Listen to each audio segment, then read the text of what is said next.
tunampa pressure tena hapa kasi. Waache wafanye wanachokitaka. Das City. Game ya kwanza wameshinda. Game ya pili ni leo hii saa 2 kamili muda wa Tanzania, na hii game uzuri wake tunaiona mubashara kabisa. Full.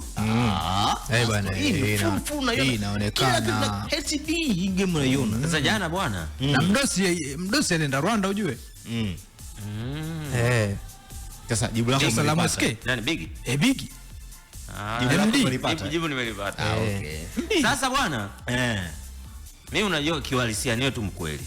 Mimi sikuangalia hiyo game ya kwanza ya Dar City hiyo. Na nini Rwanda ile? Na Petro.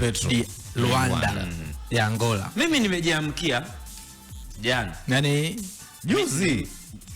Jana anasema jana. Mimi nimejiamkia zangu pap. Haya nivae nini? Nikavaa jezi yangu ya Dar City. Ndio. Nishike vya simu. Tunaona kwamba Dar City walishinda. Sasa katikati ya sherehe ya mashabiki wa Arsenal, kila mtu anakuja kunichungulia. Hii ni ndio ya nini? Mimi ni Dar City. Arsenal yenu kae nayo kwani. Furahia nayo na mimi nafurahia yangu.